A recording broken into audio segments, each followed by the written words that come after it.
This is Taya Graham reporting for the Real News Network in Annapolis, Maryland.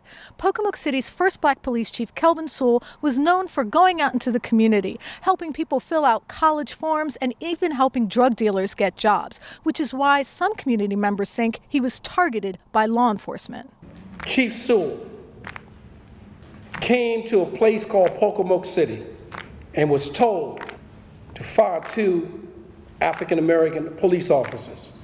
The powers to be in Pocomoke City said, "We will make you pay a price." Pocomoke City's first black police chief fought the war on drugs in a unique way. He got drug dealers jobs. My goal was, what can I do for you to get you to stop using drugs, get you to stop drinking? Which is why his community was shocked when he was fired without explanation amid allegations of discrimination.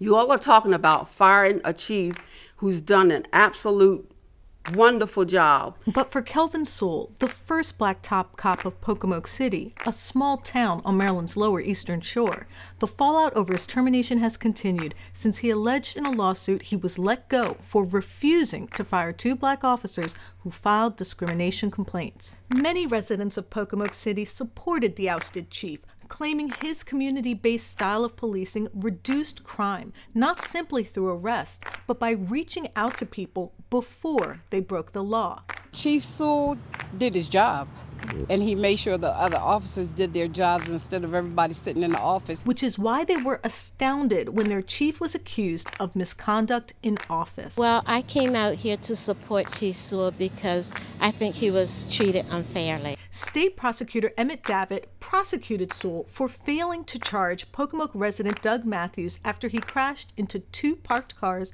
in 2014. Somehow my wheel came off my truck and I ended up hitting a couple of vehicles, and that's all that I remember. And so when I got home, I just called individuals to come to respond to the scene. But earlier this month, that conviction was overturned by the Maryland Court of Special Appeals, who ruled that Sewell did not get a fair trial. Which is why a group of civil rights leaders gathered in Annapolis to urge Davitt to not try Sewell again. People, when they see an injustice, no matter where it takes place at, have to rally to give support to people in those communities. During the meeting, Pocomoke residents discussed an aspect of the case that has received less attention: how he tried to help, not just to lock up African Americans. And I think one of the things that really set them off, it was, you're getting too close to your people. You're getting too close to the people of the community because... In fact, as Pastor Ronnie recalls, when members of the community got into trouble, including drug dealing, instead of just hauling them off to jail, he would try to get them jobs. And I was thinking about something that happened even before he left. There were young men that I know that had been locked up. They got out of jail. Nobody would hire them.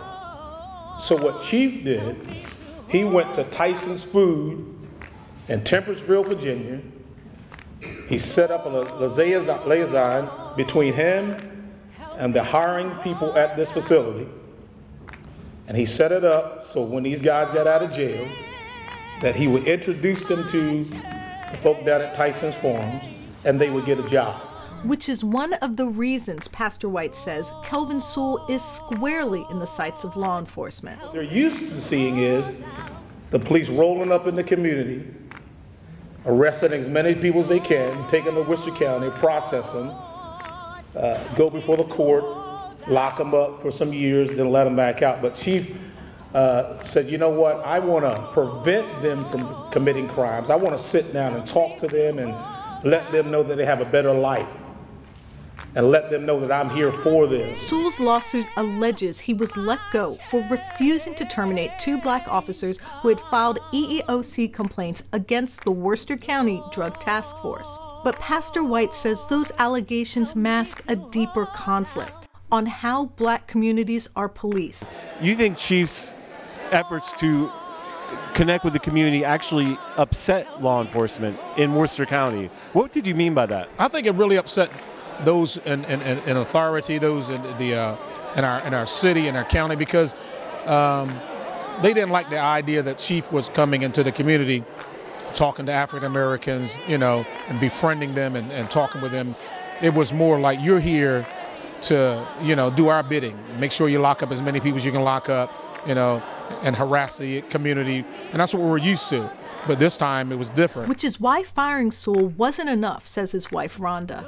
Now, had they just fired my husband, that was fine. You know, fire him and leave him alone.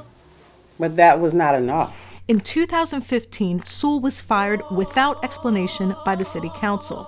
Being popular is important, but it's not the only criterion for being a police chief and not being able to go into reasons. But I leave it to your conjectures.